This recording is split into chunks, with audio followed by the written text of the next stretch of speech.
What is up, YouTube? My Cowboys family here, bringing you guys the latest update on our very own Dallas Cowboys. And, of course, as always, thank you so much for joining us here tonight.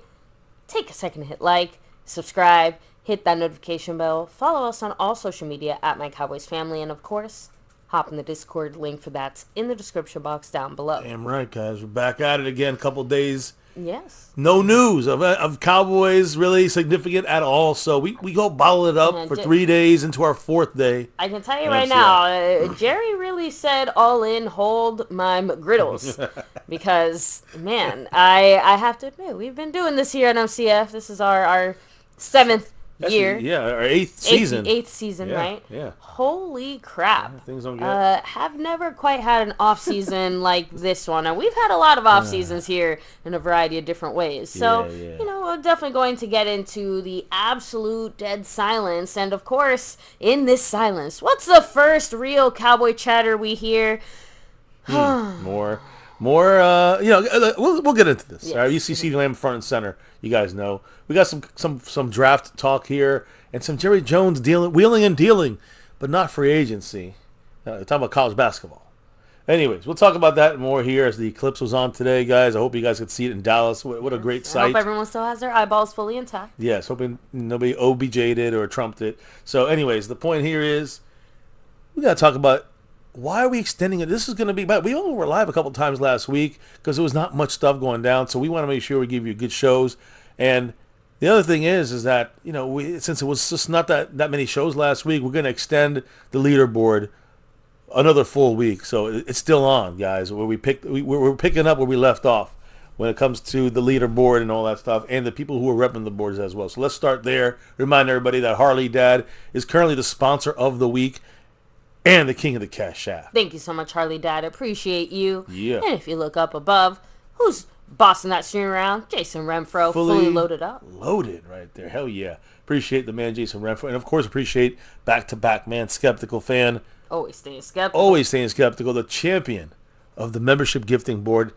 And I think he only had one last week. That's all it took. But this week we have one on it in the gifting board side from Jason Renfro. At least these 2 weeks, right? So he's currently in the lead by himself. 101 is the number, right? If you're in the membership, you can gift memberships, and some lucky fan can get it. It's a great way of helping the channel and the people here that are part of the family and part of the subscribers in the live chats. So appreciate those that do that. Jason Renfro dropped that one so far. We'll see if anybody else tries to catch him. Now, when it comes to of course, Jason also repping that stream boss, but Harley Dad may have to pass that crown around to the man, McLovin. But it's not going to be for another week. It would have been because he was the leader last week as we ended it, but he will continue to hold that lead for another week and have a double week champion here in McLovin. So just in case you guys didn't know, McLovin is also the overall leader and the Cash App leader. So he's coming for that crown once again. I think he'll be like six times in 2 months, like 6 weeks out of 8 weeks. He's been dominating some kind of board here in My Cowboys Family, so much love to McLovin, who, by the way, guys, in our last couple of days, we have a lot of After Dark fun. It comes to MCF After Dark. So we had some drops in there, some membership drops as well. So let me start off with those shout-outs from the top. And we have SCO971, Daniel Berry, Sports Highlights, Rob L, Multi-Sparkle, Gloria, Amazing Games back in the membership. Lincoln Kane in the membership. That's star level membership. JD from DC and Bootzilla and Navy Blue crew back there for you. I think I said Jason Renfro already. Gloria, SCO971, McLovin. Drop some lovin'. Appreciate him on these After Dark specials that we do. The fun party panels and discussions and all that good stuff. So he's the man leading the board right now as it stands. And he's got a little bit of lead over second, third, fourth. You see him up top there, you know, trying to catch the top spot. The week continues. We'll see what happens. Yeah, and I know you already mentioned a few of them, right? But there's a variety of ways of showing the love here. Yeah, on MCF, you got the super chats, the thanks button. Of course, you said it, the memberships and the gifted memberships and all that. But there's only a few ways to be the Cash App King. Right? And you got to drop it through either the Cash App, money sign My Cowboys Family. You have the Venmo at My-Cowboys-Family. You have your regular PayPal link, and of course, the Streamlabs link, which lets your comments show up on screen like I'm going to give you just a little heads up for everybody out there. The Cash App and the PayPal are the ones that are heating up when it comes to these leaderboards and the After Dark. So, that's where most people are going through, along with the Super Chats and memberships, of course. So it's a big... Yeah, that's why you see a lot of the winners every week are also the Cash App Kings, because they're going through here. And that's the difference maker. So appreciate all you guys. Appreciate everybody in the house. Appreciate those in the Star and Over Everything level memberships. We got this raffle going every end of the month. This month of April, we're seeing right now. It looks like Harley Dad's gonna, he represented last month, so it looks like McLovin may be representing one of the, or maybe two. We might give him two here because he's got 2 weeks holding it down, possibly, if he holds down the championship this week. So much love to McLovin. Being one of the weekly winners can get in this thing, but we always will have the Star and Over Everything level members in this raffle, baby. As we always do here every day of the week when we're live, we always shout out those that are in these two levels. So let's kick it off. The Star and Over Everything. Thank you very much to Skeptical Fan, Jason Renfro, Lincoln Kane, Mary Alvarez, Marissa Sparkle, Dwayne Broussard, The Lunatic, and Over Everything, C. Bass. Yeah, who will be back on the show very soon, and back again at the end of the month. Probably draft time. He might even be on for maybe draft and post draft. He might be on a draft show with us. We may pull something like that. We'll think about that, right? So if you're in that Over Everything for this month, you may be on our draft show live with us. We'll talk about it because we can open up a panel and work something out. If it is for like the second day of the draft or something like that. We'll have some fun with it. Either way, appreciate you on all the levels, Navy, Blue, and Silver too. So those Friday shout-outs for the Silver level. And, that's how we get this thing going on the nightly. So, or as close to the nightly as possible when there's news to talk about. So now that the shout-outs are done, baby, it's time to do the shout-outs, the commercials, the shout-outs of the champions and the reppers. But now we got to shout out those that are repping in the chat right now. Yes. So who's in the house live with us tonight? Thank you very much to Roy Strassner. Hello and hi. Roy. Daniel Berry Sports Highlights. Much love.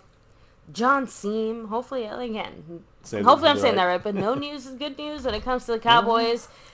I think it's more like no news is no news. I know what he's talking about. Sometimes you hear this is off season, some guy getting arrested for something, some issue going on, but. That's not the news that we don't want to hear that. That's the good part about not hearing the Cowboy news. The issue is we have no news in the sense of when it comes to the Cowboys overall, absolutely right now no news is good news. When it comes to our front office, it's starting to feel like it's almost personal. Yeah, when you don't make any moves, there's no news. And that's the news we care about. Like who's we got into this team to get us better. We're going backwards as of this point. And we're relying fully on the draft, it seems. Anyway, keep with the shout-outs here, right? We have Rolando Rodriguez. Much love to you. Even Leaside Herald, the number one Dallas Cowboy representer. Yes, over in Houston. Yeah, in Houston, yeah. James Herr, hello and hi. Yes, definitely some fraudulence feeling going on, right? Choice Roberts, hello and hi. Asmodeus, representing much love. Revelation Journalist, hello, what's up? Yeah. Skeptical Fan, always. Staying skeptical. Always. Oh, that's a good one. Trent M, hello. And yes, guys, I'll let Mr. MCF speculate himself on, whether he's going to be on the After Dark. Listen, there's always a chance it can happen. And I'd say there's probably a higher than 50% chance it happens tonight. Let's just put it that way. It's a probable chance. Yeah, remember, that's After Dark. Right now it is still dark. Yeah. So, Thomas Garrett, the Superior. Garrett, Double R, much love to you. In the house. So, Freedom First, showing up first here. Oh, no, actually, you were not first. Looks like you got beat out by the man.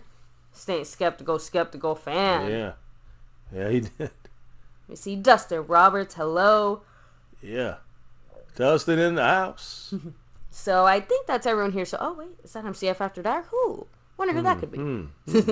Oh, but yes, that looks like everybody here. So, baby, we've made the people wait long enough. We got to start talking Cowboys and Cowboy adjacent. Yes, of course. yes. And listen, there's going to be a lot to discuss, but I just wanted to say, if you want the After Dark, you see those letters there, the way it's written, you search for that, you'll find it, but you got to want to search for it. Anyways, solar eclipse, guys. It went through Dallas. It went through a large part of the United States. This is one of the. I think it was bigger than 2017 as far as a bigger deal in this one here. And so, people who were able to experience it. Yeah, exactly. People that were there. And no matter what you think about it, it's not that big of a deal. It is a huge deal, is what I heard. And the same people that doubted it, that seen it, are still saying it. So I do want to say something that's actually Cowboy relative in this. There have been as many solar eclipses this offseason as there have been external free agent signings by the Dallas Cowboys. One, Eric Kendricks. We got Eric Kendricks and we got a solar eclipse. Anyways, now college basketball is blowing up, especially on the women's side of things.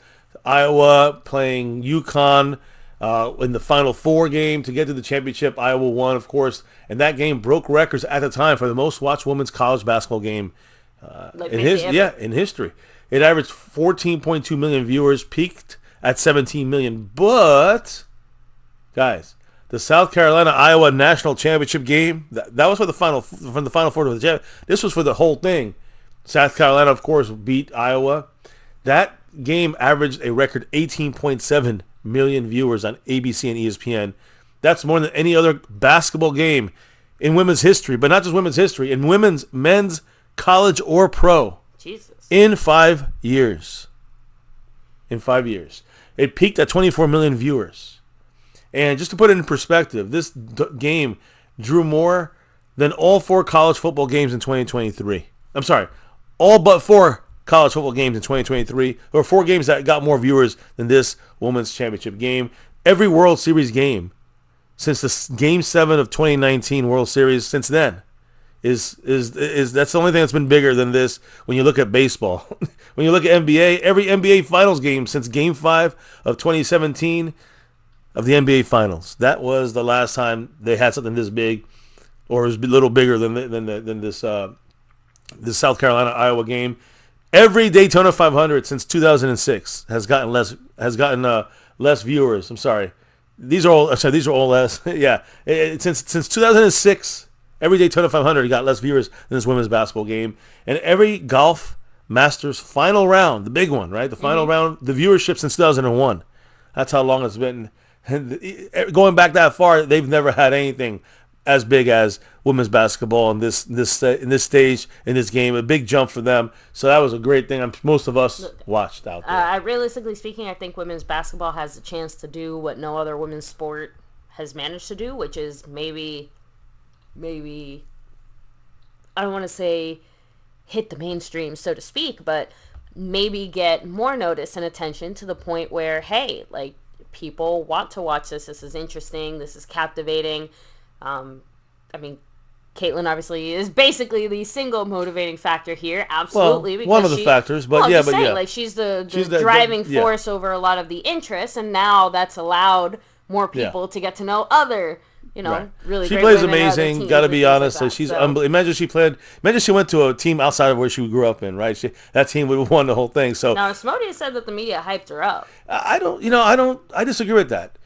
I'm usually like I doubt it. I'm like, yeah, whatever. But when I see her out there, she is pretty fucking great. And so I just think that when she goes to WNBA and whatever it may be, that's in her future, she should be the number 1 pick. That's what I would. If I was a WNBA owner, she'd be my number 1 pick easily, without question.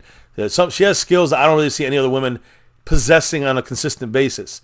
Dare I say ever? I don't know. I'm just saying it's my layman's opinion, but. She can't back someone down in the paint and all that shit. But she's Stephon Curry kind of feel when you have the way she plays, the way her game is modeled. So look, I'm not gonna argue about it. She's the leading force of that, without question. And there's a lot of great women basketball players. It's just overall it's not usually that fun to watch. The thing is, with Caitlin Clark and the other ladies that are joining her, you got to remember that they have the passion. There's some rivalry going on. That is also what helps them make it a bigger thing. Not just the fact, this is women doing it. It's the passion of it. The same passion that men show in basketball. You're seeing it, and you're seeing it not just being done, by voice and cheering it on. You're seeing it done by the effort they're giving, whether it's a team effort, that Arkansas had there and won, or, the best player in women's college basketball, which I think is Caitlin Clark. So whichever one it is, it was a great storyline and the whole thing, and it really blew up for the women's basketball side of things. So we'll see what happens. Interesting to see what happens moving forward. But yeah, even I have to admit that Caitlin Clark is doing some pretty cool stuff. Yeah. I mean, for women's basketball, some crazy shit. So we'll see more of her in the future. I'm sure. Basketball at this point. Yeah. That's what I'm saying. Like it's she's making it that it's about the sport of basketball. Not just about the fact that she's a woman. Yeah. So it'd be interesting to see her play on a NBA team. Yeah. So So Chana, what's up? Hello and hi. What's up? By the way, John Seams said, I live about an hour east of Iowa City in Davenport, and everything Hawkeyes is huge here. Especially for that region, too.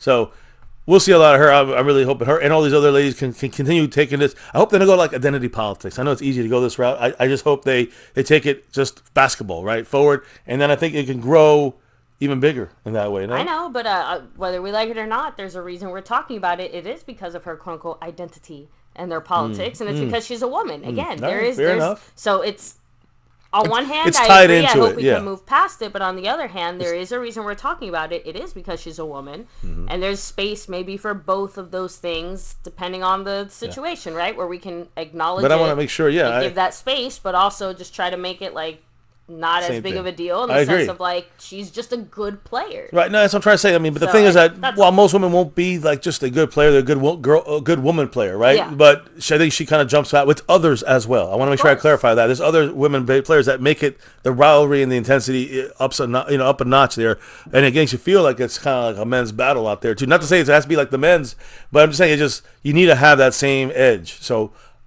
You're seeing that now with women basketball. Anyways, men's basketball, today was the championship game, and it was UConn, number 1 seed in their bracket, against Purdue, number 1 seed in their bracket. I think UConn was the better team overall anyways, and they won 75-60 today.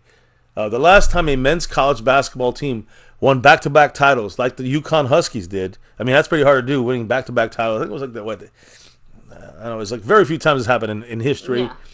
The Dallas Cowboys earned the number 1 seed in the NFC, and Mike McCarthy's team reached the NFC Championship game. So we were the number 1 seed, and I think that's, if I'm not mistaken, that's the year that we lost to the Packers in that divisional round game when we had the bye. That was Dak's rookie year, and then the Packers lost in the next round with McCarthy as the coach in the NFC Championship game, which they gave away to Seattle at the end there in overtime. But to get into overtime, anyways, UConn. They've won back-to-back titles. McCarthy's the head coach of the Cowboys. What does that mean? He's absolutely fuck shit. Nothing. Now, what does mean something is Dez Bryant. You got to give it up, Dez. This man's been kind of now riding this kind of reputation of being a great gambler, and he continued it tonight. He threw down big on UConn to cover the point spread. So, Dez Bryant bet on UConn and 6.5 points. So, minus 6.5. So basically, the UConn Huskies had to win tonight by basically 7 points or more. They won by 15. 50,000 turned into a lot. And that means Dez also put a little thing out tonight here after this big win with a power arm muscle with a little diamond ring and the emoji, $$ sign coming out of his mouth. I mean, he hit it big again, and now he's building a new brand now of gambling. He's having people bet with him, and everyone kind of breaks up the winnings. I know. I'm just telling you what he's doing, but it's working for him right now. It's working. Look, I just be very, very careful out there is all I'm going to say, because I on one hand, I really do think it's kind of cool on one hand, even though that's not really my thing. But on the other hand, I think it's very easy to be lucky and feel lucky, because I don't really see Dez talking about the times where he bets on something and it doesn't really work out or things like that. Well, just the recent times, the last couple of month or two or so, he's been betting on showing his bets, and he's been winning them pretty big every time. So he has been hitting them. But again, like you said, we know if you're gambling, you're going to usually 99% of the people will always lose in the end if you keep gambling. So yeah. So anyways, now let me get to a story I can't even believe it actually involves the Cowboys. I mean, that Dez Bryant stuff is just a Dez Bryant, Cowboys always represent that star. But what about Jerry Jones and his representation, and what happened with John Calipari? After 15 years at Kentucky, coaching for Kentucky, the Kentucky Wildcats, college Kentucky NCAA college team, men's basketball team, John Calipari, finalized a 5-year deal to become the next head coach at Arkansas. Arkansas. Who was from Arkansas? I was going to say, I think we might know a few stalks of corn out from that way. Calipari now, guys, a big name, right? Longtime friends with John Tyson. You know who John Tyson is? Billionaire heir to the Tyson Foods empire, but also a Razorbacks booster. That means money. The Tysons have reportedly offered Calipari $7.5 million a year for his contract, and they pledged to provide a minimum of $6 million a year to the NIL, with incentives up to $10 million. This would be, by the way, the best, at least one of the best in the country as far as money to use for basically athlete pay, right? You get paid. Players can get paid through this NIL exemption, or not exemption, but rule. Yeah, exactly. And so these boosters give into this and up the number of percentage of money that is used for players to be recruited for. And, it's almost like buying free agents now in a way. So all this happening, of course, we know John Tyson, he's, big time Razorbacks booster. So obviously that's one of the big reasons why he's going there, to sign this huge deal. But Jerry Jones's role as also an Arkansas booster is very much credited for helping to hire John Calipari. That is the facts of the situation.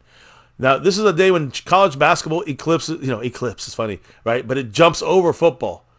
It takes over football for the attention of American sports fan. Guess who's in the front and center when it comes to the college basketball? Jerry Jones playing a big part in the college NCAA hoops world. His alma mater, Arkansas, has hired John Calipari away from Kentucky, and Jerry Jones' status as a booster, one of the big boosters there, has been cited as one of the reasons why Calipari walked away from a college basketball, legend there, in Kentucky to go and coach the Razorbacks. So that's Jerry Jones had a big impact in this. Remember, he played college football at Arkansas. I think he was number 61 when they retired his number there. Remains very involved as a donor. And in the new world of college sports recruiting, when you try to get these players to you, but now with a lot of the success hinges on what? Convincing players that there is a lot of wealthy backers, donors, boosters, right? That will hook them up with lucrative NIL deals. Now they're going to have $6 to $10 million to max out to players that come and play at Arkansas. Football mainly, but again, women's basketball, you can say there, right? A booster, I'm sorry, that's women's basketball. I said Arkansas earlier, South Carolina. But a booster like Jerry Jones, like I said earlier with Tyson, right? But Jerry Jones, a big name like him, is attractive to players and also coaches alike. You have Broncos co-owner, Rob Walton from the Walmart stores, also an Arkansas graduate, and also has been named as an Arkansas booster whose presence makes Arkansas very attractive for more money for not just Calipari, but more money for the school to spend on big name players and recruits. So it's going to give them a bigger chance. And I don't want to say football, but for basketball players to be brought into Arkansas. So Walton and his family, owners of Walmart, have deep ties to the state and the university. Jerry Jones, I talked about Tyson. So Jerry hasn't spent a lot of money on free agents for the Dallas Cowboys this offseason. But he has the ability to spend what may have basically played a huge role in one of the biggest sports stories of the year. This is Calipari. I know some of you guys don't even know. I know you're not really familiar with John Calipari, but this is one of the bigger sports stories of the year, without question. And Jerry Jones, Tyson Foods, basically Rob Walton. These are the big names that gave not only Calipari the big contract to pull him away from Kentucky, but also giving him the money at Arkansas to now pull in players to get a legendary kind of team there with these NIL contracts just sitting there waiting to be used. And so, Jerry, what do you think about Jerry's this? Done more for their offseason than ours, but I guess That's literally what he's done. I'll leave that thought there. Jerry Jones got money to spend now on big NIL players and recruits for college football and basketball, whatever, but not free agents for the Dallas Cowboys, this motherfucker. So again, I'll stop right. That's my point. What was your point? Any points from you? or the chat? Well, I mean, obviously, besides my little funny joke there, I do find it very interesting because, again, this is the first real instance of this NIH, right? NIL. NIL, there we go. Of this NIL college situation kind of having an impact. I have a feeling this will not be the last. And I'm just saying, it's going to be interesting to see how that continues to develop, just because, like I said, this is the first one. So... I guess if you are a fan of college sports, good luck, question mark. I hope your team's got money. Roger that. What's up? Roger that. Asher in the house. What's up? So, part of the Navy Blue crew, by the way. That is wild. John Calipari in Arkansas. Yep. That's the deal. And Jerry had a big part to play in that. Stick Aguilar 04 cracking me up. He said, all day I thought that the solar eclipse was being caused by Salma Hayek's top hats. So could have been, but science told us different. So, I'm Native. What's up? No, just shouting out some people. Of course, please do. And so as we blow through this news here real quick, again, it's this whole Cowboy adjacent. This wouldn't be, if this was the only news of the day, I'd just wait till tomorrow to talk about it, But there's actually news coming up. It's about CeeDee Lamb, but there's some NFL news too. Carson Wentz. You remember he signed a 1-year deal with the Chiefs. Well, what were those numbers for a backup quarterback, or was it a third stringer? Well, the money dictates he's a backup. He's the backup to Mahomes. He has a base value deal worth $3.325 million. So a little over $3 million, including $2.2 million fully guaranteed. That's backup money right there, guys. So again, he also has up to $1.1 million in in-game active roster bonuses. So he waited till November to sign last year. Now he's the clear number 2 quarterback behind Patrick Mahomes in Kansas City. So he may win. If they win in the Super Bowl, he gets a second Super Bowl as a backup, or somebody who didn't really contribute to the team. I guess he did contribute to the Eagles' season, but not to their run, the ending run to the Super Bowl. So, anyways, another name that got signed, guys, when it comes to a safety position on defense, Kyle Duggar. Patriots and Kyle Duggar, safety, have agreed to terms on a 4-year deal. He received the transition tag from the Patriots. So he didn't go anywhere. He stayed in town there. He got a deal with the Patriots. Basically a placeholder situation there. I don't want to have Jerry Jones still here. Jerry's done for now. But Duggar gets a multi-year deal above the number that he wanted, like he expected. It's a 4-year deal to remain in Foxborough for 2024 and beyond. A 4-year deal worth a base value of $58 million for a safety, max $66 million. He gets $32.5 million guaranteed. It's a big payday for Kyle Duggar, safety for the Patriots. Now, switching gears real quick, let's go a little bit college football and draft. Now, you guys know, there's my list, our draft picks and a lot of the names that came in to Dallas to get the top, not top, but a 30-visit kind of situation with the Cowboys. And one of the guys that I really liked a lot, I don't know if he's not listed here, but I'm pretty sure the Cowboys did talk to him, is Texas defensive tackle T'Vondre Sweat, Texas Longhorn. Well, a news update on that, guys. And I want to know what you think about hurting his chances here in the draft, dropping, which maybe ups our chances for maybe risking a draft pick on him. Maybe available in the 3rd round, 4th round, if we drop back in picks anyways. T'Vondre Sweat, guys, was arrested earlier this week. Okay, I'm gonna put it that way. In the morning, charged with DWI, and he was being held on $3,000 bond, which it was posted, and of course he was out. He was involved. So that was the first thing. Okay, he was drunk driving. What happened? Well, he was involved in a car crash. Oh, of course. With a sedan, northbound I-35 at 4:41 a.m. in the morning. It was Sunday morning when this happened, and he was in his SUV. The driver of the sedan took off, fled the scene. Oh, shit. On foot. And Sweat was then arrested for DWI. He, again, posted the bond. He's pre-draft process now. He's gonna have a chance now to explain this situation, I hope, for him, for his sake, and what's going on. The draft is literally in 17 days away. He's got a week and 2.5 weeks, guys, and this comes up. Serious internal damage control is probably happening over on his side of it. Yeah. So according to multiple team sources, guys, T'Vondre Sweat has been upfront with NFL teams that he's been seeing and being interviewed with about his partying as an underclassman. So he has said, I've been partying as an underclassman. But he made a point of emphasis in interviews that it was all in the past. Now he's got a 441 in the morning car crash, I guess it is drunk the past driving. in the sense that it just happened about 18 hours ago. No, we're talking about this was like, I'm making a joke. I know, but I'm saying like a week. This you got to remember. This was the way he said weeks ago, like at the combine and other interviews.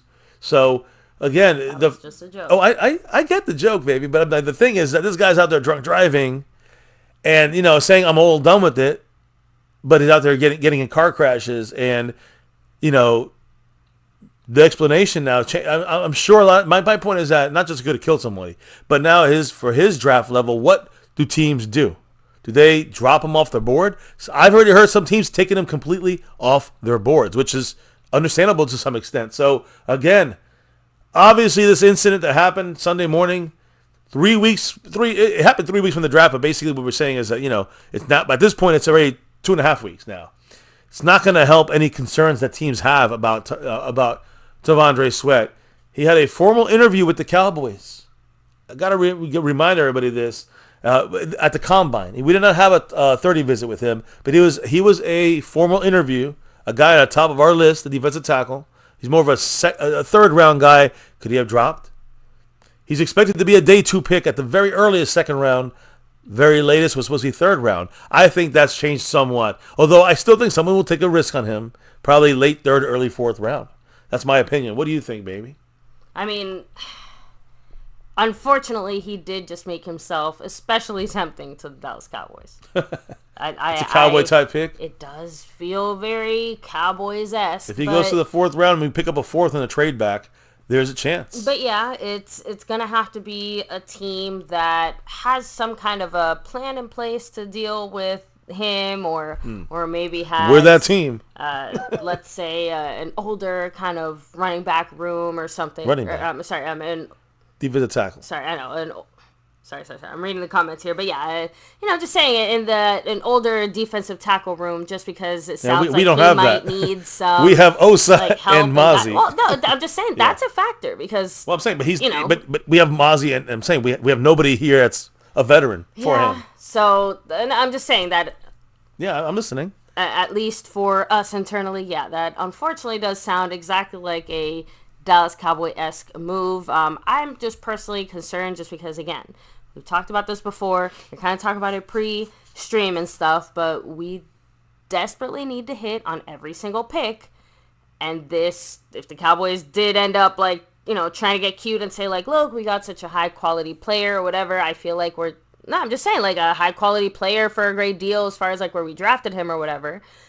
It still feels like we are putting a lot of eggs into a possibly drunken basket. I'm willing to say to you that I agree that this would be something that the Cowboys would target. This kind of guy that drops a little bit here. We're used to dealing with crazy fuckers and drunk fuckers and weed fuckers. Yep. So we know the Cowboys have people that, I don't know if that's good or bad, because have we helped these guys? Some of them, yeah, but not everyone. So this is a risky roll of the dice. Yeah, the I would not see these things less as obstacles or problems and more as opportunities. I'm being real. Yeah. And I think that when you look at it, you cannot take this guy on day 2. You cannot. Now, I hope all the 32 teams agree. If they do, he might be a fourth rounder. We don't have a fourth rounder, but if there's a trade back, there is a chance that becomes relevant. So there's also a chance that he could, again, now a day 3 guy, possibly, and I don't believe he will be, because I do believe somebody will take a chance on him probably at the end of the third round at the latest. Could be us, I don't know, but I'm just saying, I think that the Cowboys, we don't have a pick for it until the 5th round. That might be an option. Even if it's a trade back, if we trade back in the first round and get, whether it's JPJ or Graham Barton, interior guy solidified there, the first round pick, and then pick up a late third rounder, that could be this would be the Sweat pick, because the Cowboys don't pick to the 5th round.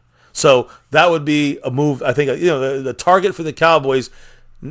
I think a lot of these teams are taking him off the board. Cowboys probably put him on the board. Yeah. But only if he comes in. Somebody said it. This ups our chances to get him. Exactly. Doesn't it? Yes. I do agree. I agree with that.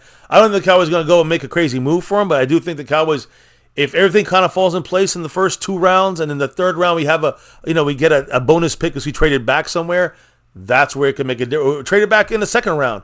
Pick up a fourth rounder. Yeah, you know? well, what is the name of that running back that's hurt that the Cowboys love so much? Jonathan Brooks. There you go. So, again, similar to a Brooks situation, the Yeah. Cowboys obviously, again, do have some interest in getting what they feel like is an excellent value pick. So, now I'm going to just say this as far as just general That's a value pick on the field, but what about... Yeah, that's what I'm saying. General draft philosophies. That's what I'm saying. With the way we're handling our offseason, I have to admit, I don't know how happy I personally would be if the Cowboys are just looking at their draft picks trying to, like, basically maximize their value in that way. You know what I mean? Like, oh, look, we got a first-round talent in the second round, but, you know, he's a guy fresh from an injury, or, oh, look at this fantastic fourth round or fifth round pick that we got, you know, fourth round in the sense of like maybe make a trade or something. The point is, oh, look at this awesome guy we got. Well, the Cowboys always going to do that. The thing is, I think that if we get Tavarius Sweat on the field in the fifth round or a trade back and we get a late third, fourth round, something like that, if we get Tavarius Sweat in the fourth or fifth round, if we get that opportunity, that's a steal on the field. But I think the issue is how are you going to handle him? You know, can he be somebody you can trust? Look, you know, consistently wise. Pick, I think it's worth the chance, but if it's a day 2 pick, hell to the no. Exactly. I have to admit with you, or I have to agree with you that I could easily see the Cowboys doing something in the third round or maybe late third round, depending on, again, all the other little trade scenarios we kind of touched on, right?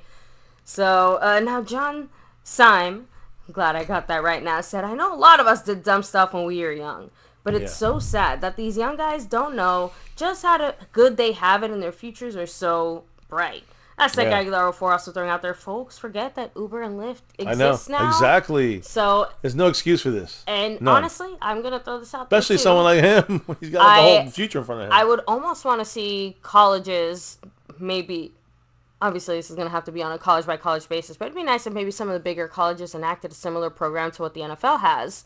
You know, where they partner with Uber and Lyft or things like that, or have that'd be nice. Basically abilities where these players don't have to end up in those situations. It'd be great if they can help him out in that way, but come on, man. Personal responsibility still comes in. Agree. I agree, 100%. But they gotta be. They're saying the players have to be smarter about this. Even Rolando Rodriguez said it. Oh, that's a Cowboy pick. Cowboys are always picking players in trouble. Yeah, this is like if he drops through all these teams to the day 3 side of things, the Cowboys might trade up for him in the 4th round. Don't think they listen. I don't mind giving away a 7th round pick because to me, our 7th round picks are fucking undrafted players anyways.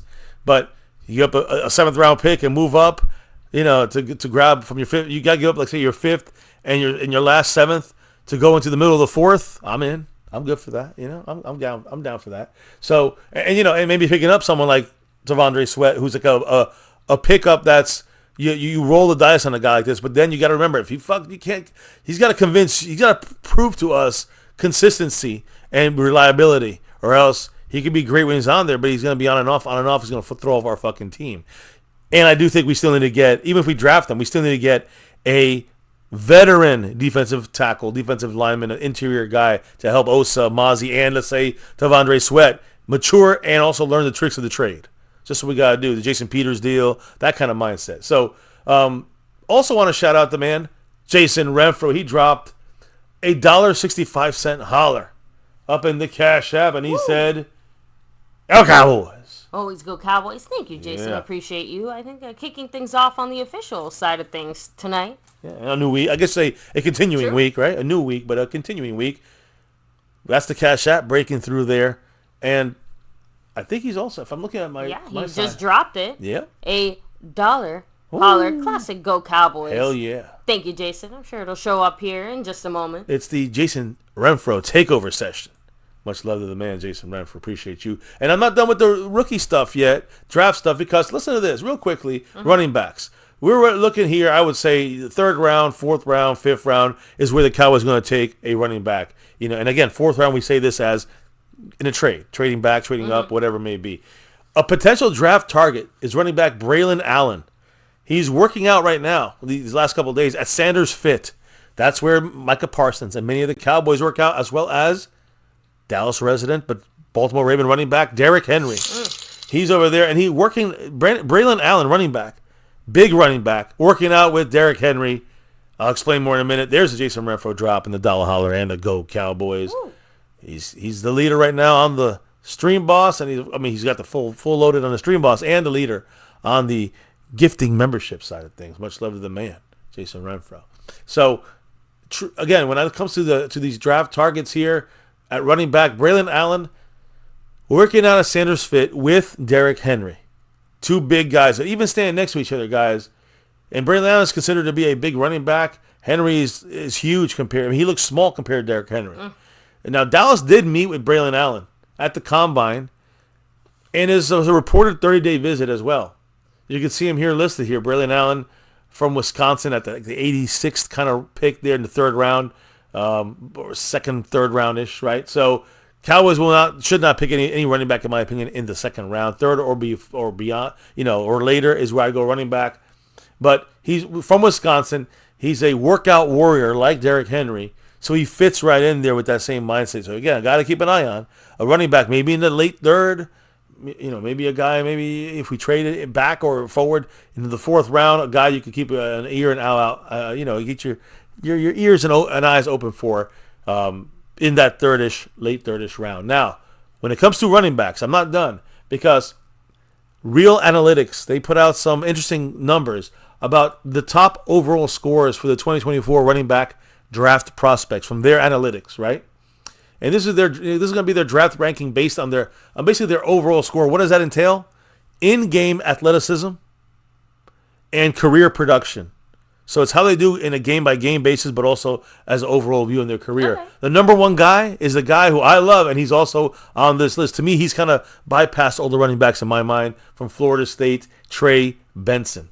And if you look on the list here, you're seeing Trey Benson there, Florida State. He's looked at the 99th kind of overall top guy by CBS Sports on the screen right there. And he was one of our 30 visit guys.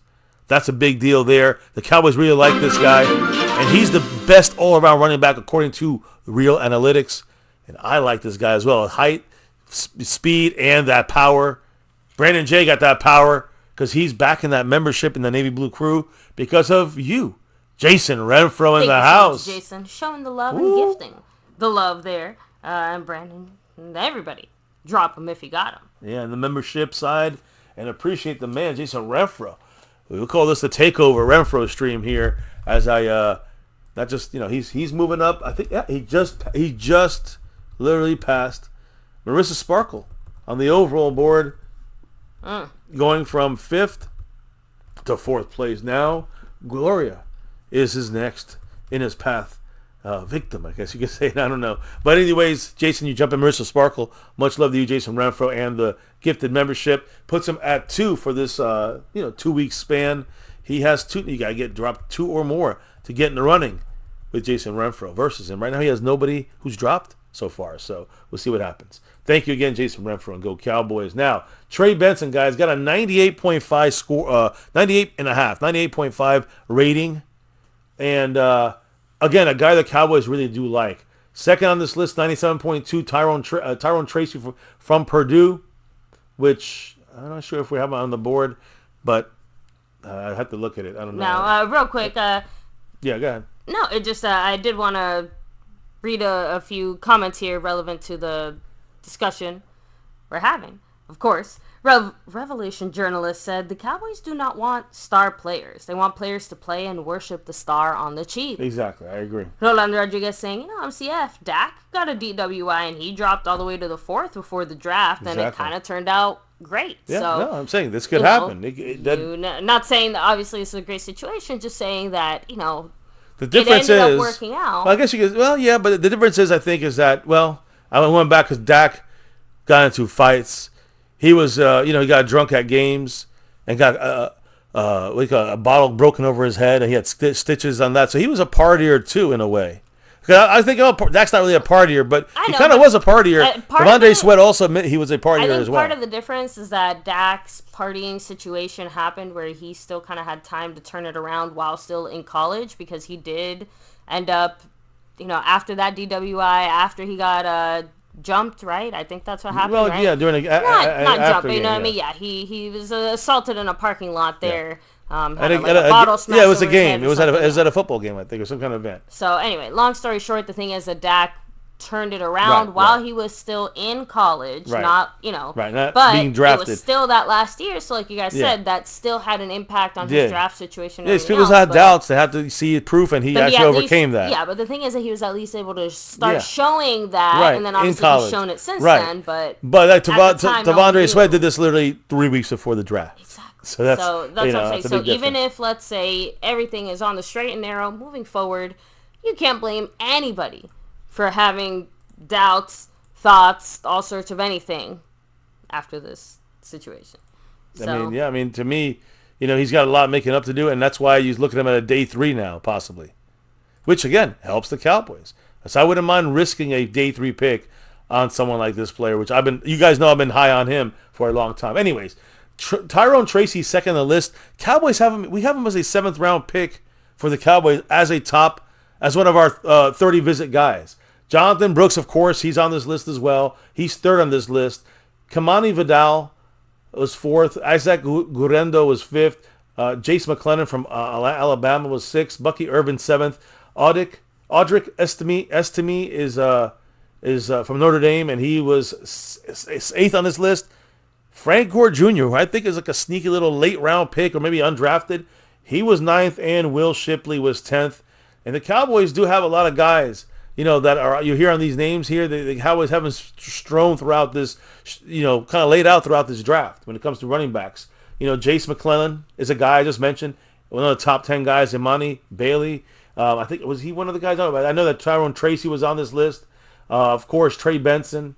You didn't have Brandon Allen, but I just spoke about him and his he's definitely a top one of the top running backs the Cowboys are looking at. Jonathan Brooks, of course, a name in there as well. So all these guys floating around are very athletic, big, fast guys. I think the Cowboys are keying in to kind of going that route when it comes to running back as a rookie running back is what I'm trying to say.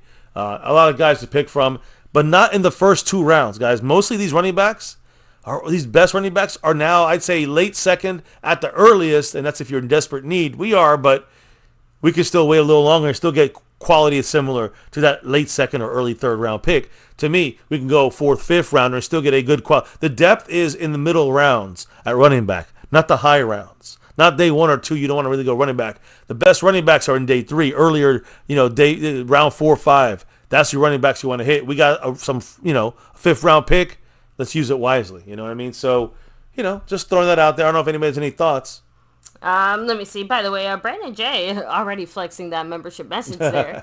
For the month? I didn't see it. Yeah. Oh. He said it's going to show up here in just a second, but he said that Giants signed speeding running back Dante Miller after that whole NCAA eligibility debacle. Yeah. Well, there you go. Giants going and replacing Saquon Barkley. Giants are also making big moves. Everyone's big. Well, I won't say big, but definitely a move. Okay.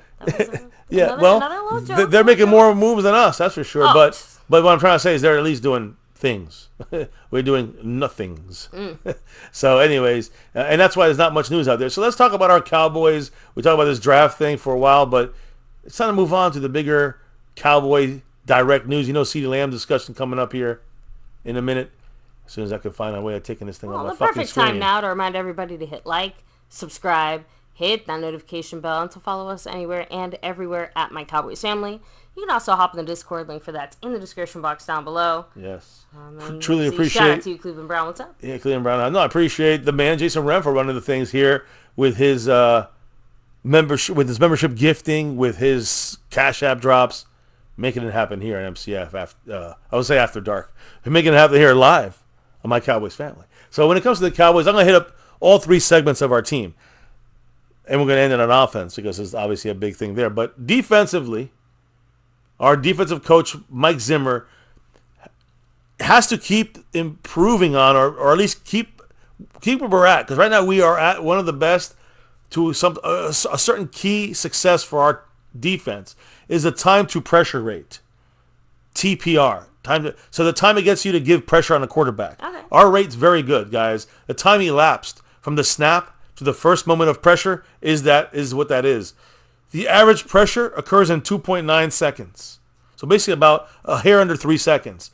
The Cowboys last year, 2.33 seconds. Oh wow! So a lot better. Genuinely improved in that way. Not improved. We've been generally better than every team. We were number 1 last year at this, at getting pressure on the quarterback. We have to continue that, and that's going to be with deceptive and hidden kind of scheme from Mike Zimmer. He's going to have a split, kind of half zone, half man kind of situation. The quarterback's going to have to adjust on the fly. He's going to have third down blitzing from the inside from Micah and Eric Kendricks, kind of doing a dual blitz. One will kind of go in, the other one will back in coverage, but it'll be keeping teams on their toes. So, yeah, you got to keep that pressure rate high on these quarterbacks so they keep getting nervous and throwing the ball out quick, causes turnovers, causes incompletions, stops drives. So the Cowboys are number 1 at this last year in the NFL. We got to keep that up from the Dan Quinn days with Mike Zimmer. That's all. That's all from the defense. Let's go to special teams, baby. Why am I saying special teams and then throwing up? Again, there's a good reason why I should throw up, always put up there on the screen, Micah Parsons. In fact, he's part of the reason why the time to pressure rate is so fucking great for the Cowboys, is really this guy. But we're talking now, I'm going into special teams here. And when it came to Micah Parsons, and I think this was during the Orlando meetings for the owners. Oh, okay. Making those rule those changes types of and decisions rule and changes and making the kickoff change. They asked John Fossil, Micah wants to play on special teams? Question mark, like returns. He said, quote, Micah has asked. Micah has asked to play special teams. Again, 2 returners are going to be the standard now with the new kickoff rule. Will Micah get a chance to play as the other returner in Fossil's, special teams coordinator John Fossil? Scheme. I'm saying the way we're going to have to do things, he knows that. Is Fossil considering Micah Parsons? All I know is that John Fossil said that Micah Parsons has asked to be the other returner. So, just so you guys know, I think we got Deuce Vaughn, if he stays on the team, and Kevontae Turpin. Those to me are the returners. But can Micah return punts and kickoffs? Can he return kickoffs? In high school, at Harrisburg High School, he had 1,338 kickoff return yards and 29 touchdowns. 29 touchdowns as well on kickoffs. So, again, in his senior year, he ran back everything. He had almost 30 kickoff returns, guys, in a season of high school football. So, he knows how to carry the rock, but I don't want him getting hurt returning kickoffs. Now, that's my big thing. Combined with some of the new NFL rule changes, hey, special teams is definitely having a moment this offseason. Right? Jason Renfro, by the way, much love. He said, hold up, wait a minute. Got to put some more Cowboy representation He's up. He's powered back up now to 100 points on the stream. $1.60. Go Cowboys. Thank you, Jason. Yeah, appreciate you. And also, he dropped a little love in the Cash App, too. Why not? Mr. Jason Renfro said, let me trickle in a couple more dollars in there. And the live stream drop leader, I'd say, Jason Renfro, $2 holler in the Cash App and a Go Cowboys. Appreciate you, Jason. You know the deal. You know the deal, Jason. Mr. Jason Renfro, and much love. So now, Kevin Bilbo probably saying what a lot of us are feeling, even if it means it hurts the team, just because we're that pissed off, right? He said, I hope that Dak, CeeDee, and Parsons all hold out to teach Jerry a lesson. Well, that's going to be a discussion we're going to get into here in a minute. But when it comes to the special teams, personally speaking, just without the money stuff right now, even though Micah could probably do it, and I know you say it could change some things, I don't want to see Micah doing it. The last thing we need is a beat-up, tired Micah Parsons trying to return a kickoff. That's just my opinion. Yeah, or, of course, losing Micah, knock on wood, for any kind of significant time because of play like that. That would be the easiest way of him getting injured. And already tired and turning the ball over, something stupid happening. That's just a recipe for disaster. So the key here is Micah has asked. He didn't say, we're going to give him a tryout there after he asked. He just said he asked, which tells me, no, Micah is not returning kickoffs. Okay. So, and that's just my 2 cents on it. Let's be real. Micah is way too valuable. Heck, you guys remember when CeeDee was playing special teams? And even that was too chancy. And that was back, and that's what I'm saying. That was back when it was, it made a little more sense. Well, the thing you got to remember, too, about he was the rookie. He was the third guy.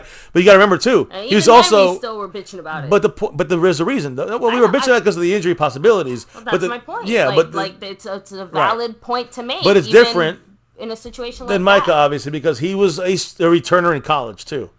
Unlike Micah Parsons, who was just a kickoff returner in just high school. So there's a difference in that, I know. agree. So, but again, he's athletic enough to be able to do it. It's more about the value, right? Yeah. Like you genuinely just cannot afford to have these guys Yeah. out there on Returning a special kickoffs teams play doing yeah, that. cannot do it. And having maybe something happen. Not just to their injury, but also fumbling. I mean, I can see Mike might not make every kickoff catch cleanly when you got the defense running, the return team coming down on him from the 40-yard line. Changes things. You got to have really sure hands back there in that landing zone. Yes. So anyways, either way, that's it on the special team side. Now let's finish up the stream with some offense. Let's get offensive here. And it's going to lead to something, but let's start with the receivers. We're going to start with some receivers on this team on offense, and I'm talking about, we'll put up Brandon Cooks up here, because Brandon Cooks and Jalen Tolbert right now are second and third receivers, right? Mm-hmm. They are training together in the offseason. I'll post some shorts on this tomorrow. So check it out. They're going to be out. I'm going to show this tomorrow, but Brandon Cooks and Tolbert are back together. Remember, who was helping Brandon? Who was helping Jalen Tolbert all last season? And when Brandon Cooks came to Dallas, you remember who he took under his wing? He was running at the SMU track. They were testing their track time. They were doing the sand pit stuff. Jalen Tolbert was training with Brandon Cooks last year, and look at the leap he made. Guess what they're doing? They're training again together. That's great news. Going, again, another offseason together. This is why the Brandon Cooks veteran leadership is huge for the Cowboys for Jalen Tolbert. And this is what I meant when we mentioned that defensive tackle earlier, in the sense of, young guys do need that help and experience that the older veteran players bring to the table. And it is really nice to see, the veterans kind of taking these younger guys under their wing, especially when you see the results so visibly, right? Yes. Like he had there's upgraded. no ifs, ands, or buts. Yeah, I think he had a great offseason there. Yeah, I think the offseason and then the new scheme of McCarthy kind of fit Tolbert a lot better, and that really saw a big jump. Now we got to see another big jump. He's going to become the fourth. He was the fourth receiver. Now he's going to be the third receiver, right behind Brandon Cooks. Brandon Cooks, take him under his wing. I like it going forward. And then the other receiver, baby, which is what we're going to end the stream on, is CeeDee Lamb, Cedarius Lamb. Guys, happy birthday to CeeDee Lamb. It was his birthday today, believe it or not. Or I guess officially yesterday, but it was his birthday. So is it the year of the Lamb? Because literally on this man's birthday, when we're trying to come up with a deal to extend him, and I've been talking about a deal we should have given him last season. He could have also waited. Justin Jefferson and him are neck and neck on like who's getting paid. But we could have just paid a little more last year and would have been much better off right now. We could have overpaid last year and still paid less than this year. And we're still going to pay more because of the Jefferson contract. Still not done, so they're kind of waiting each other out.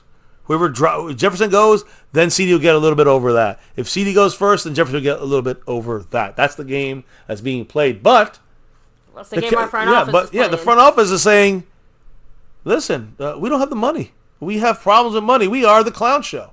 So right now, guys, with the clown show kind of dragging their feet on an extension, or at least it sounds like they're dragging their feet on this thing, CeeDee Lamb, the report is out there, and CeeDee Lamb is not going to be at the Dallas Cowboys voluntary offseason program without a new contract. An eventual contract extension is expected to make CeeDee Lamb the highest paid wide receiver in NFL history.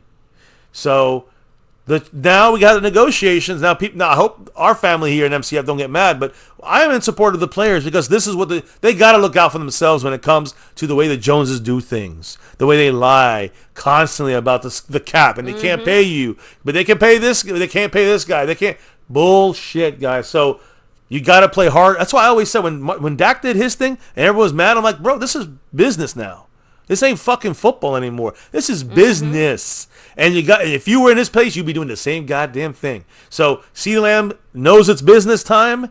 You gotta hold out. You gotta give the threats. Zeke held out in the OTAs, and he held out some of the training camp, and then got his deal. Yeah, I was just about to say. I have a feeling that we're heading the that way way that things are going. I don't think it's going to go as far as the Zeke situation did, but it's absolutely going to be one of those, 30 minutes before training camp starts, here you go, CeeDee Lamb. You know deal what I done, mean? yeah. Yes. Well, so. How about this? Well, unless Jefferson gets it done sooner, then the deal will be done sooner with CeeDee Lamb. But I think that think back to, I guess you go back to last season, I guess, and who was it that held out last year? It was Zach Martin. Mm-hmm. And he just took, the holdouts are different now. Now you got to pay the money. So Zach Martin, he could afford getting that big, he could afford holding out and paying $1 million because he got $15 million, you know? While CeeDee Lamb can also do the same. So they have, this is where the anybody who's not they're going to get will pay more for than that. make up for the any money kind of money they might and that's the point based on the way that they're trying to negotiate. And that's the point. They want to make it, and this is why they made it this way, that only the players that are worth that money can hold out. Because anybody else outside of the top 2% of the players are not going to hold out ever. Top 1% of the deemed player salaries will never hold out. The other 99% will never hold out. This is only for the top of the top, and CD is at the top. Whether you agree or disagree, that's up to you, but that's what the NFL says. That's what the owners say. That's what the team says. That's what the players say. And that's what he's going to get paid. And Jerry knows it. So is Jerry playing hardball here by saying, we're not going to pay you? Well, CD's playing hardball. Mm-hmm. CD's saying, you know what? I'm not going to show up. At least that's what was said, right? This was the report. The word on the street. Yeah, the Cowboys start their spring workout program on April 15th. Okay. So a week away, guys. Right around the corner. Barring any kind of contract extension that is expected to make CeeDee Lamb the highest paid receiver in history. If there's no contract done, according to sources, CeeDee Lamb will not take the football field. And can you blame him? He'll get hurt. What if he gets hurt? No, he'll get paid. Right? I mean, you gotta remember, this is a business part of things too. Yeah, I can tell you right now, it's not like our front office would have any sympathy if it went the other way around and he somehow, got himself banged up, just days before we maybe, signed on the dotted line for a contract renegotiation. Yeah, there's no way he should take. Everything. Yeah, there's no way. These are voluntary OTA stuff, and again, I'd rather he be there. But right now, he's going to take the slight. I think you get some. You got to pay back some money, de-escalator. Mm-hmm. So he might have to pay like $100,000, but he'll do that to make a point. That's what it sounds like, and that's only to the Cowboys. That's not NFL rule. So, Cowboys are starting spring workout program April 15th, and if there's no deal for Lamb, the reports are that he's not going to be at the OTAs. CeeDee Lamb's agent, Tori Dandy, did not respond to a request for comment on whether or not CeeDee Lamb will accompany his teammates at the Ford Center at Ford Field at the Star for the Cowboys spring workouts and OTAs. All voluntary, keep in mind. But of course, his agent, Dandy, and CeeDee Lamb were aware that attendance is very voluntary for most of the spring. Only at the end of the mandatory minicamp, at the beginning of June, middle of June, that's the only time he has to show up. And CeeDee Lamb knows this, and the Cowboys also know this. In fact, it was Stephen Jones that actually commented on CeeDee Lamb's contract situation here. What, a week ago, I think, at these meetings, I think. So what did Stephen Jones say about CeeDee Lamb in this contract? Quote, everybody goes about it a different way. We've had guys who have been around We've had guys who have been around. Ezekiel Elliott was never around when he was wanting a contract. So we've dealt with both. We respect Zeke, but you prefer that they're around when they're under contract. It's part of the business. You don't love it, but it's part of the business. So, again, we're used to having players sit out, is what he's saying. So, this is no big. Zach Martin, CeeDee Lamb, Ezekiel Elliott. We're fine with this. We know how to handle this. Obviously, they don't, because they end up paying the price anyways, and it's worse than, a real negotiator could have done. Now, I do want to say this. Jason Renfro dropping $1 holler. Woo. And a Go Cowboys in the Cash app. Got to shout him out there again. Slowly and surely climbing up the board. Much love to Jason Renfro. Now, Stephen Jones said this about Zeke's comparison, and you could compare it to a lot of different players, but he talks about it's part of the business. CeeDee Lamb handled his business last season. Now, here's the thing. I do believe he can miss some of this time and it won't really affect him. But the reality is he could very well miss portions of the spring workout. And at the same time, is he going to automatically lose the connection with Dak Prescott? The answer is no. Why? Because I believe that Dak Prescott and CeeDee Lamb are going to be throwing throwing catch in his field, in the Dak field. They're going to still connect. Yeah. They're still going to have that connection, guys. That is not changing. So, again, the first 2 weeks of on-field activity are devoted exclusively to what? From the middle of April to the end of April. It's strength and conditioning. There is no on-the-field work, so CeeDee Lamb ain't missing much. He's still practicing with Dak in the Dak yard. So, again, the first 2 weeks are by the CBA. This is the law, basically, right? They cannot do anything but strength and conditioning for the first 2 weeks. So we have till the end of April, beginning after the draft, when free agent signings happen. Then those real OTAs kick in, the voluntary stuff. That's actually on-the-field work. So can we get him in by there? It's all up to Jerry and Stephen Jones and I guess Justin Jefferson and CeeDee Lamb. But the first live rep against our new coordinator, Mike Zimmer, because Zimmer got to know what he's going up against in practice. We got to, he wants to test the defense on the number one receiver, which is a CeeDee Lamb, right? So that's how you test your corners. So anyways, that's not going to happen, though, until the OTAs in May, all right? So April, we're in May now, and we have the rookies the first couple of weeks. And then the middle and end of May is when you have more of the implementation of stuff that's maybe more important for CD to be at there, right? So we have a little time. I'm just trying to give you the estimation here. But there's a stretch then after that of 6 OTA practice dates. And it starts on May 24th, and it's basically May 24th for like 3 days, and it's like May 29th for like 3 days or something like that, May 28th for 3 days. Mandatory minicamp is what CeeDee Lamb would have to go to or give up more money. That is June 4th, 5th, and 6th.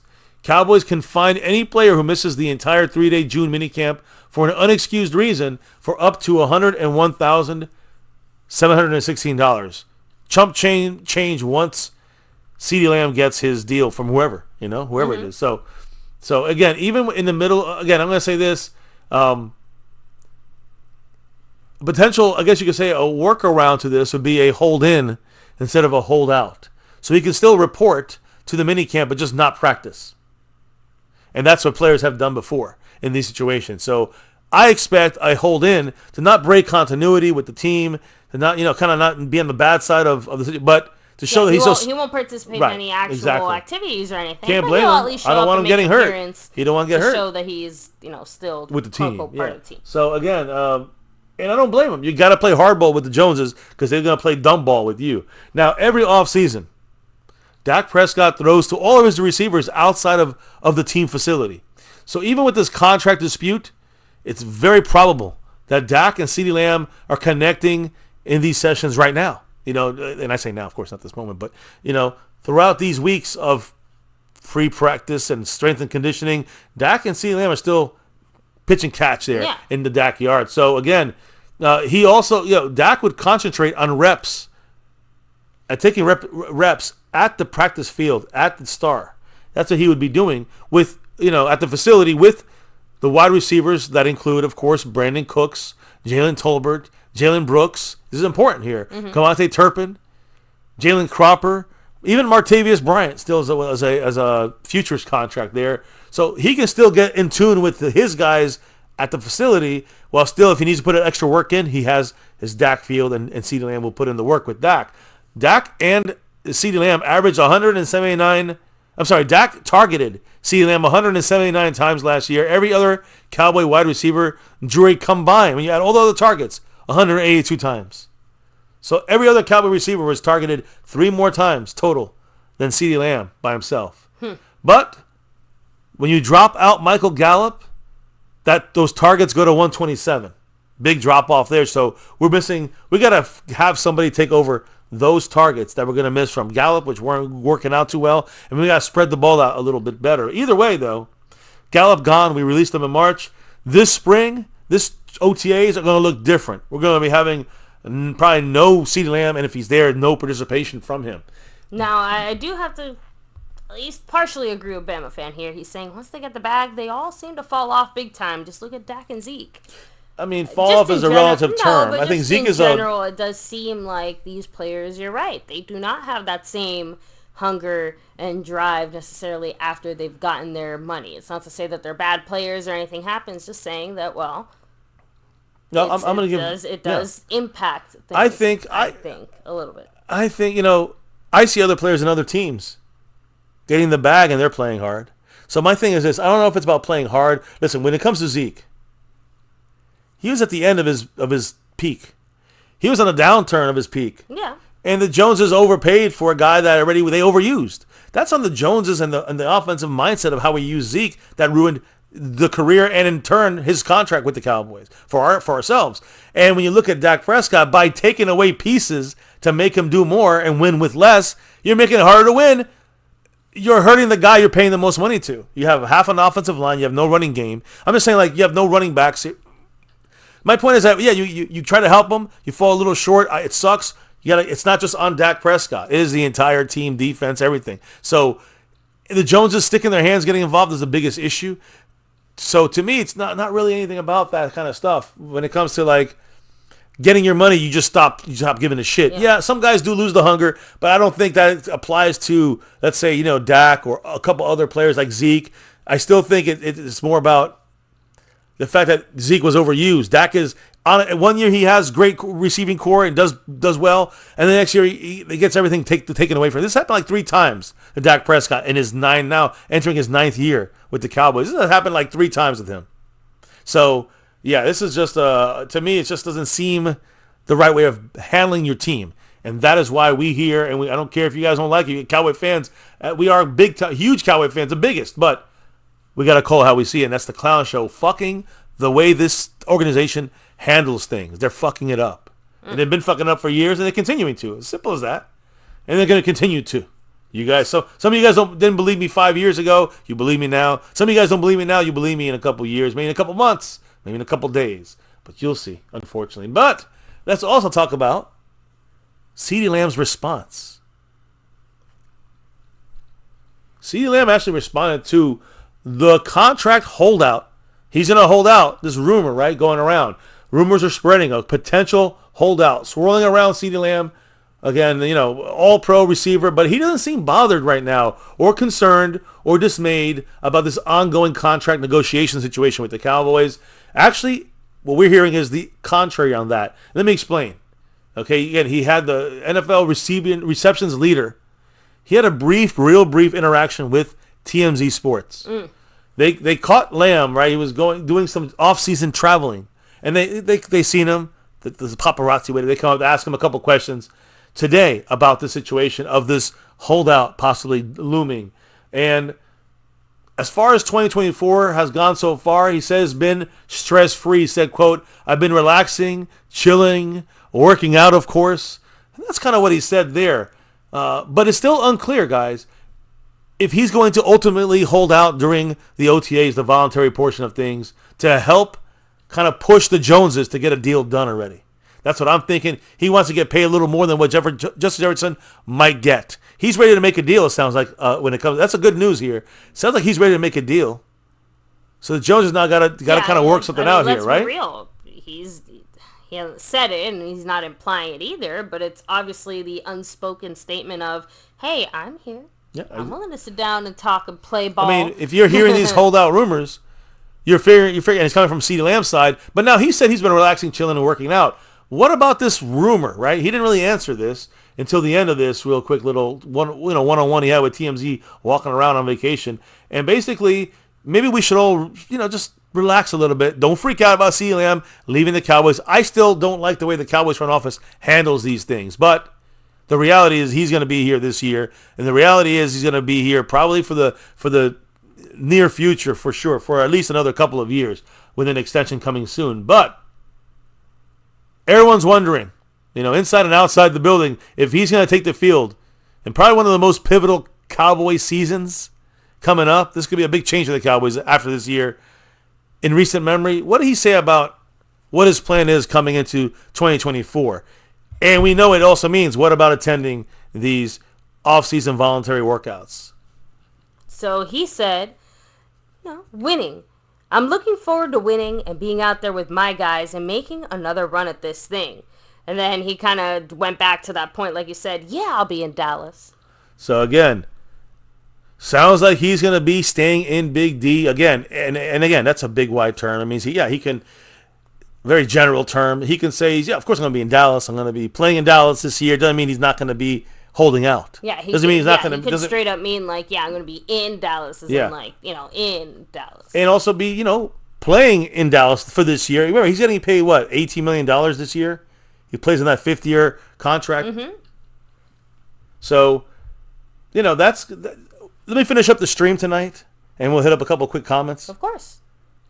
With just the overall view of this whole fucking front office.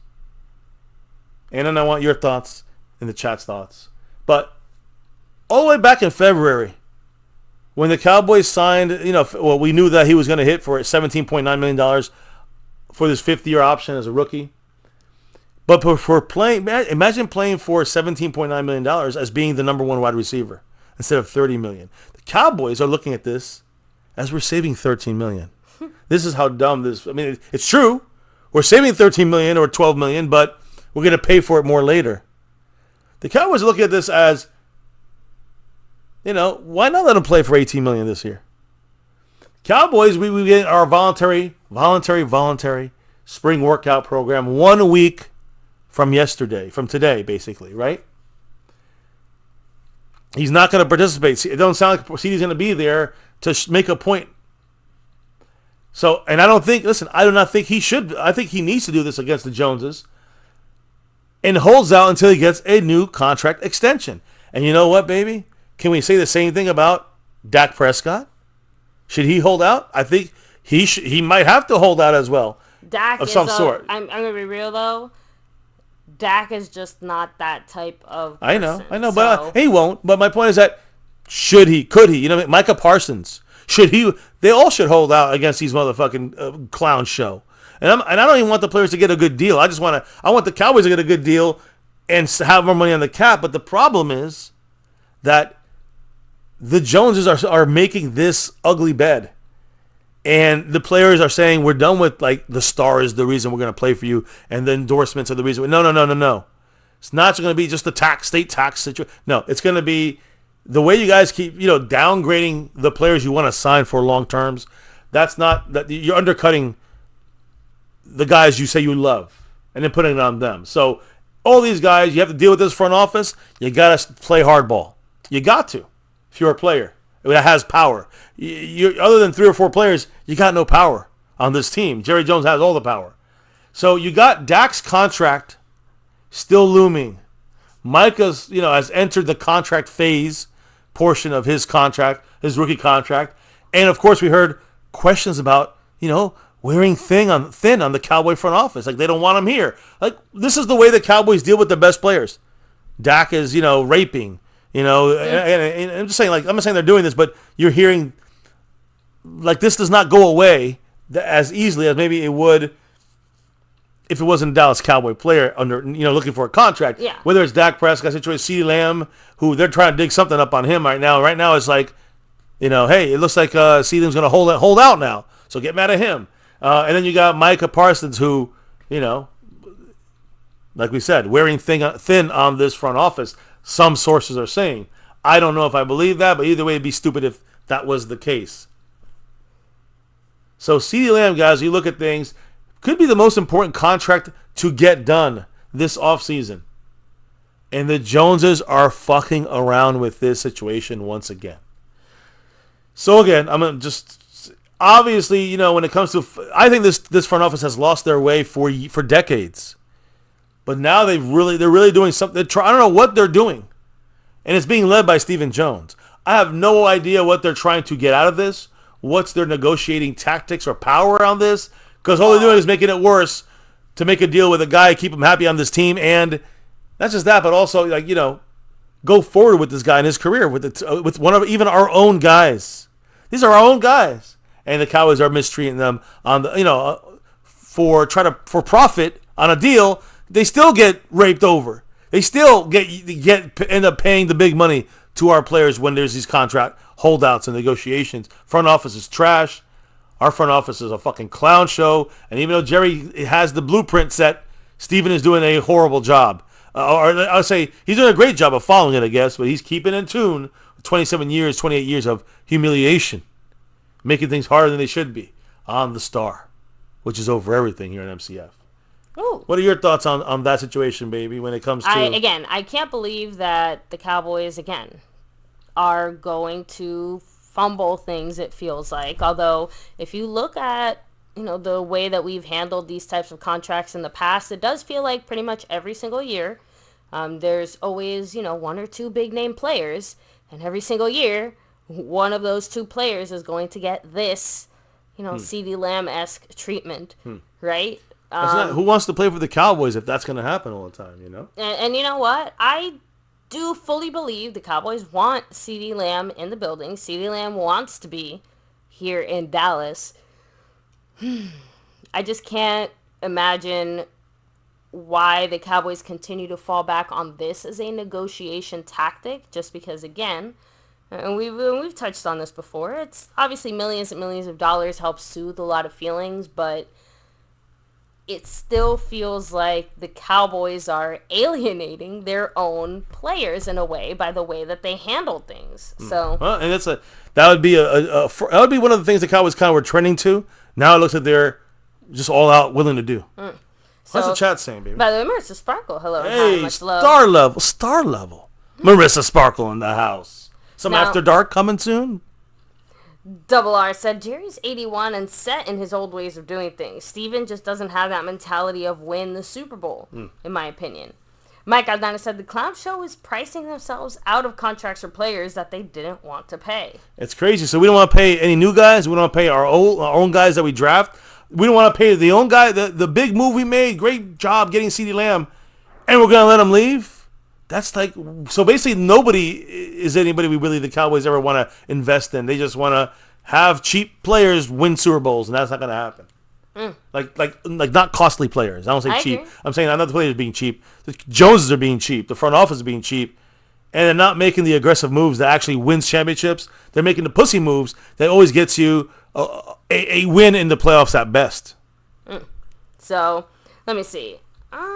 Rolling back here a little bit more. Just want to make sure I hit on most of these comments. Double R said, CeeDee knows no matter what, some team will pay him big, period. And he should get paid. So he's the only one who knows there's nothing to lose. He either stays exactly where he's at, making the type of money he wants to make, or he goes somewhere else and makes even more money. Well, I mean, I think he's going to make whatever that more money is.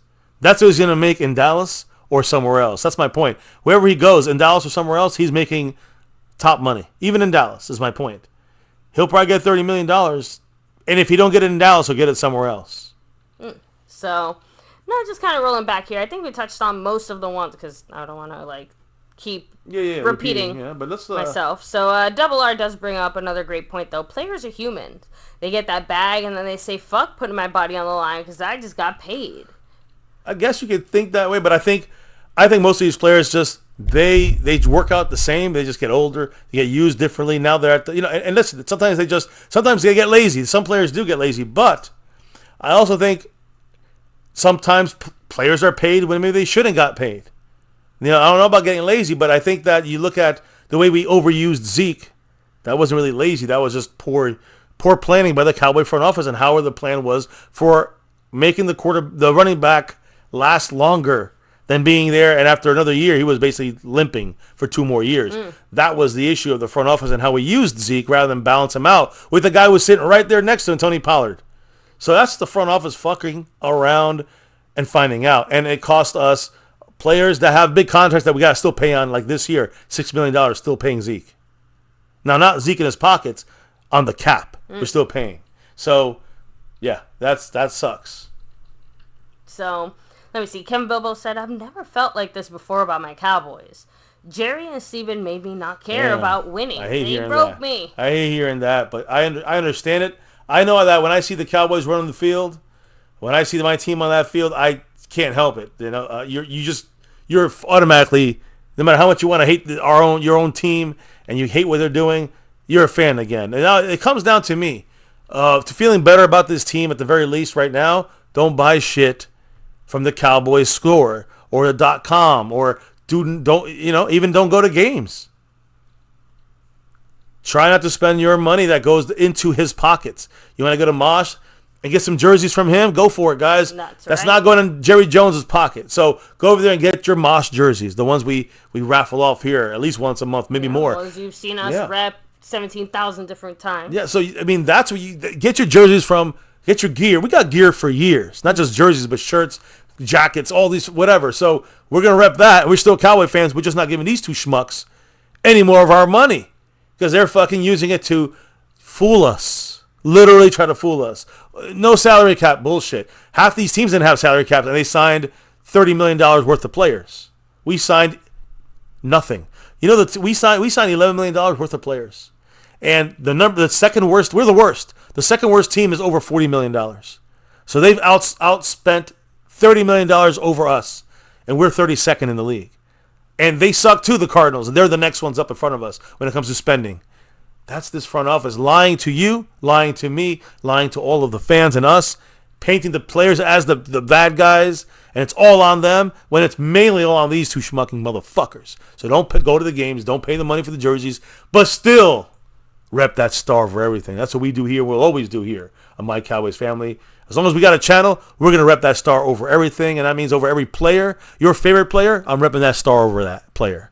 Over my favorite player, I'm repping that star. Over your favorite coach, Jimmy Johnson, Tom Landry. Guess what's over them? What's on your chest, baby? That star is over everything. And then, of course, even the ownership. I don't give a fuck who's owning this team. Jerry Jones, you can be a big shot while you got us. But it's still the star over everything and over your fucking head too, Jerry Jones. So that's the way I look at it as a fan. It's a star, still, always, over everything. Oh, so, and of course, with that, let me, start doing the shout-outs here in the chat, Yes. of course. Mike Aldana, much love, yes. So the clown show, clownery. Oh, man. Pioneer, yes. We definitely know we are getting effed. Yeah, and we can't do a damn thing about it. Double R, much love. Thanks for rolling with us. Revelation journalist representing. Marissa Sparkle, much love to you. Marissa. MT Native, hello and hi. Kevin Bilbo, what's up? Rolando Rodriguez, all the way from South Texas. We have Jason Renfro, of course. Brendan J, Pioneer. Double R, thanks for rolling through. I guess even you, Lisa Harold, even you. So, no, just rolling through here. Kevin Bilbo, Mike Aldana, Double R, Diachana. So, Bama fan, all of you guys. Yeah, I gotta give big shout outs also to Jason Renfro. Just for tonight's stream, the man took over a couple spots here, gifting membership. The stream boss, moving up the board, passing. I'm sorry, Marissa, but Jason Renfro passed you on the overall board. He's in 4th place now. Marissa's in 5th, and Jason Renfro trying to get past Gloria, who's right above him. So Jason Renfro making moves, and also got to shout out the sponsor of the week, who happens to also be the king of the Cash App. It is the man Harley Dad. Shout outs to Harley Dad, but fuck the Niners, his team. Always. We hate the Niners, but we love Harley Dad. That's his team. And here is always Go Cowboys. Harley Dad repping it there. Jason Renfro as our stream boss. Much love there. He's holding that down 100 points. Fully loaded. And if you look at the leaderboard, Jason Renfro is the current gifting leader. He's gifted 2 memberships over the last 8 days. Mm-hmm. This is our 3rd live stream in the last 2 weeks. So yeah, we kind of mentioned it, but we're carrying over the representation from this past week into this week. So he's in the lead. But the guy representing that board right now is the man staying skeptical. Skeptical fan. Yeah, so much love to him. And he's back-to-back, like our 90s Cowboys, on that board. Don't know if he's going to go for a 3-peat, but Jason Renfro's in his way. And in the way of the Cash App King, Harley Dad, and the sponsor of the week, Harley Dad, is the man McLovin. Yes, he is still in 1st place over everybody on both these boards, trying to come for like his 6th out of 8 weeks of domination on one or both of these top boards here on My Cowboys Family. So thank you on that side of things, Mr. McLovin in the house on the After Dark sessions. Check us out there. Woo. We're going live there tonight. That's what I heard. Anyways, on that note, though, I think we've done all the shout-outs. Yes. We've done every shout-out on both in the chat and on here on the boards. So now it's time to close it out here for the night, baby. Let us all know why we do this thing. I wouldn't say every night anymore, but almost every night here. Definitely almost every night for the last almost 7 years. Why do we do this, baby? It's that navy blue, that silver too, and that star over everything. Yeah, you know how it goes. Win, lose, or draw, good, bad, or ugly. Here on this channel, we will always rep that star over everything. And of course, almost 7 years on July 1st. It'll be 7 years on YouTube. My Cowboys family, we always got to say this. Never forget the number one thing here, now, and forever. As always, go Cowboys. Let's get that 6 and beyond. Thank you all for dropping your knowledge in the chat. I see Marissa Sparkle here. Maybe liking the Tito. It's officially Tuesday now. So it's Tito. Is it Tito Tuesdays? Did I get a new Tito bottle? Did I go out there and replenish? Because again, we were knocked out yesterday. We were using that fucking the visitors vodka from Members Market. Nah. So we have that, very little of that. But do we have Tito's for Tuesday? We'll talk about it later. Now, on that note, though, baby, it is time to get on out of here. Appreciate you guys dropping the knowledge in the chat all night long, dropping the love from above. Jason Renfro and everybody who dropped the love, whether it's memberships or After Dark, on our off days here on MCF, my Cowboys family side of things. But thank you all for that side. It is time to drop out, clock out for the night on this channel as we roll over to After Dark in about 45 minutes or so. We'll go live. So, baby, before we can drop out for the night, tell everybody what we got to do. We got to drop the beat. Oh, yeah. That beat's been dropped. Thank you all for stopping in. Could be anywhere listening to Cowboy news, info, and updates, but we wrapped it all up for you today. Giving you the 4-day wrap-up on our Cowboys as we wrap up here. What? MCF After Dark gets a membership. Holy shit. I didn't think good for you. I said I never even touched that thing. Holy shit. That should be set off. Thank you, Jason. Jason, appreciate the love. Especially on the After Dark side. On that, hey. Now I can drop those emojis there on my After Dark account. Thank you, Jason Renfro. Appreciate you. I'll fix the board and everything as he's a little closer to Gloria now on that board. But guys, hope you enjoyed the 4-day Dallas Cowboy wrap-up here on MCF as we had another Cowboys chat. Yes, and it was, a couple of things that kind of happened yesterday. Today, Calipari and Jerry Jones minor. Some rookie stuff. That can be talked about anytime. But CeeDee Lamb, is he coming? Is he going? What's going on? Is he holding out? Talked about it all and more here on My Cowboys Family. And, of course, an MCF here. It's always about that navy blue, that silver, too, and that star over everything. Here on My Cowboys Family, never forget the number one thing. Much love to all of you in the house tonight, rocking with us. Hit that like for the stream. Hit subscribe if you're new. Hit the notification bell to all videos. You know when we're going to go live through there. And also, we're going to go live. You're going to find out through Discord, through social media, at My Cowboys Family on Twitter, X. And, of course, all the other information, check out in the description down below. Thank you all again. Stay safe. Much love. And never, ever forget, Go Cowboys!